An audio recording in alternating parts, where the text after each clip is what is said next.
प्यारे दोस्तों, आज हम आपको एक ऐसी सच्ची घटना बताने वाले हैं जिसे सुनने के बाद आपके रोंगटे खड़े हो जाएंगे। नमस्कार दोस्तों, स्वागत है आप सभी का हमारी आज की इस वीडियो में। दोस्तों, ये घटना घटी बिहार के दरभंगा के एक गांव में, जो कि जंगल के बिल्कुल करीब बसा हुआ था। इसी गांव में मोनू और नितिन नाम के दो व्यक्ति रहते थे। दोनों के बीच काफी अच्छी दोस्ती थी और दिन के समय दोनों ही अपनी बकरियों को चराने के लिए जंगल में जाया करते। उसी जंगल में एक इच्छाधारी नागिन अपने नाग के साथ रहती थी और अपनी नागमणि की रखवाली किया करती। एक बार नितिन की एक बकरी घने जंगल में चली गई तो दोस्तों, नितिन ने मोनू से कहा कि तुम आज मेरी बाकी बकरियों को घर लेकर वापस चले जाओ और मैं अपनी इस बकरी को जंगल के अंदर से ढूंढकर वापस आता हूँ, जो शायद जंगल में थोड़ा अंदर चली गई है। उधर नागिन भी अपना भेष बदल कर तथा मनुष्य रूप धारण कर नाग को नागमणि की रक्षा के लिए छोड़ गाँव के भ्रमण के लिए निकली हुई थी। दोस्तों, जब नितिन अपनी बकरी को ढूंढते हुए उस जंगल में पहुंचा तो पेड़ के नीचे बने बिल में से उसे तेज रोशनी आती हुई दिखाई दी। उसे लगा कि कोई कीमती हीरा या फिर आभूषण उसके नीचे छुपा हुआ है, तो उसने उसी पेड़ की टहनी को तोड़ा और एक बड़ा सा डंडा बना लिया और उस बिल को जोर जोर से मारकर तोड़ने लगा। उस बिल को तोड़ते समय नितिन बहुत तेजी से डंडे से वार कर रहा था, जिसमें से 2 चोट नाग के बिल के अंदर मौजूद नाग पर लग गई। और दोस्तों, नाग ने तो उसी समय अपना दम तोड़ दिया। जब नितिन ने मरे हुए नाग को देखा और उसके पास तेज चमकती हुई मणि को देखा तो वो समझ गया कि वो चमकती हुई चीज और कुछ नहीं बल्कि एक नागमणि है। अब उसने पहले नाग को डंडे से हिलाया और ये सुनिश्चित किया कि नाग मर गया है या अभी भी जिंदा है। फिर उसने जब इस बात को पक्का कर लिया कि नाग तो मर गया है, तो उसने अपनी जेब से रुमाल निकालकर उसके अंदर उस नागमणि को रख लिया और भागता हुआ तेजी से घर की ओर निकल गया। और ये भी भूल गया कि वो जंगल में अपनी बकरी को ढूंढने आया था और वो बकरी अभी भी जंगल में ही रह गई है। इधर जब नागिन वापस अपने बिल की तरफ लौटी तो जैसे ही उसने नागमणि को गायब पाया और अपने नाग को मरा हुआ देखा तो वो गुस्से से आग बबूला हो गई। उसने अपनी शक्ति से नाग की आंखों में ये देख लिया कि उसके नाग का कातिल कौन है। नितिन ने अब एक बहुत बड़ी गलती कर दी थी। उसने नाग के मरे हुए शरीर को वहीं जंगल में छोड़ दिया। अगर वो नाग के शरीर को उसी समय जला देता तो शायद नागिन को उसके बारे में पता नहीं चलता। उधर नितिन बहुत ही खुश था क्योंकि उसे तो दुनिया की सबसे शक्तिशाली चीज मिल चुकी थी, यानी कि नागमणि मिल चुकी थी। नितिन जब घर पहुंचा तो सबसे पहले उसने नागमणि अपने हाथ में पकड़ी, इच्छा जाहिर की कि जंगल में जो मेरी बकरी खो गई है वो मुझे वापस मिल जाए। तो चमत्कार ऐसा हुआ कि अगले ही पल वो बकरी उसके घर के दरवाजे के बाहर खड़ी थी।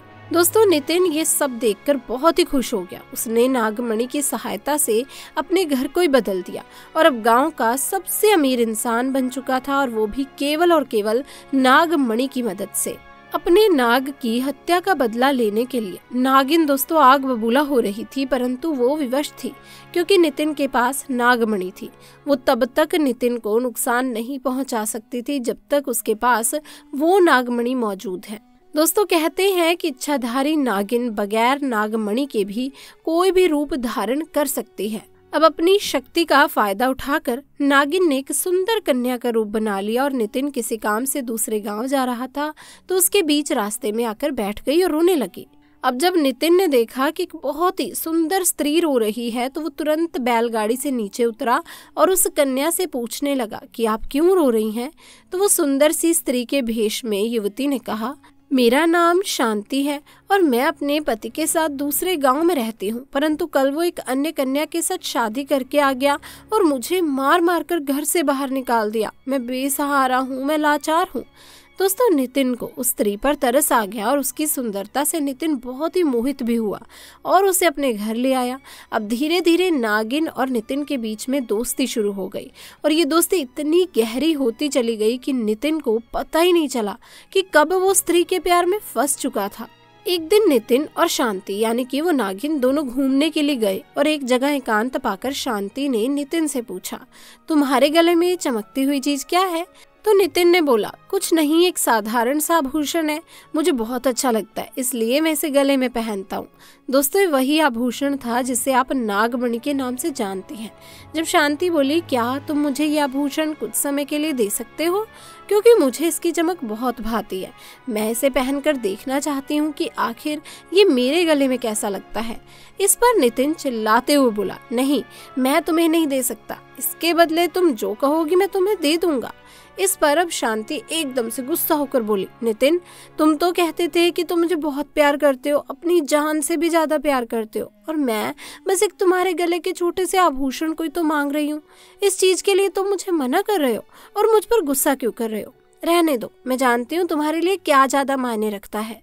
दोस्तों फिर नितिन ने ना चाहते हुए भी वो आभूषण शांति को दे दिया और शांति को देते हुए ये बोला कि ठीक है, कुछ समय के लिए तुम इसे पहन सकती हो, परंतु ध्यान से। शांति के हाथ में जैसे ही वो नागमणि आई, शांति का रूप तो एकदम से बदलने लगा। केवल एक पल में वो शांति एक सुंदर कन्या से एक भयानक नागिन के रूप में परिवर्तित हो गई। उसका चेहरा बिल्कुल नाग सा हो गया। उसने कई बार नितिन को डसा और डस डस कर उसे मार दिया। दोस्तों नागिन का इंतकाम पूरा हो चुका था, उसने अपने नाग का बदला ले लिया था। तब से ये नागिन इस गांव में अपने नाग के लिए 500 सालों से आज भी जिंदा है। अब दोस्तों इसके बाद से वहाँ कुछ ऐसी घटनाएं सुनने में आई हैं जिसे सुनकर हर कोई हैरान है। वहाँ के स्थानीय लोगों का कहना है कि उन्होंने एक नागिन को महादेव की पूजा करते देखा है और उसके बाद अचानक वो नागिन कहाँ गायब हो जाती है, किसी को नहीं मालूम। जब इस बारे में गांव के मंदिर के पुजारी जी से बात की गई तो मंदिर के पुजारी का कहना है कि अपने नाग की मौत के बाद से ही नागिन भयंकर रूप धारण करके अपने नाग को ढूंढ रही है और जिस तरह से पिछले 500 सालों से महादेव की पूजा करती थी, आज भी वही करती आ रही है। नागिन इस मंदिर में आती है और भगवान शिव से अपनी प्रार्थना कर बिना किसी को नुकसान पहुंचाए चली जाती है। दोस्तों आज भी लोग कहते हैं कि तकरीबन 500 सालों से ये नागिन इस मंदिर में आ रही है। तो दोस्तों कभी भी एक नागिन के नाग को नहीं मारना चाहिए और साथ ही नागिन की नागमणि को भूलकर भी छूना तक नहीं चाहिए, अन्यथा वो नागिन 7 जन्मों तक उस व्यक्ति का पीछा नहीं छोड़ती। क्योंकि दोस्तों हर एक इच्छाधारी नागिन के पास उसकी नागमणि जरूर होती है। कहते हैं जब स्वाति नक्षत्र की पहली बारिश होती है तो उसकी पहली बूंद अगर कोबरा सांप के मुंह में चली जाए तो वो सांप अपने मुंह में नागमणि को उत्पन्न करता है। जब एक सांप नागमणि को पा लेता है उसमें कई सारी शक्तियां आ जाती हैं, जैसे कि नाग का मनुष्य रूप धारण करना, मनचाही जगह पर पलक झपकते ही पहुंच जाना, कुछ इस तरह की शक्तियां उनमें समाहित होती हैं। तो दोस्तों आपको आज की ये घटना को सुनने के बाद क्या लगा और कैसा लगा हमें ज़रूर बताइएगा।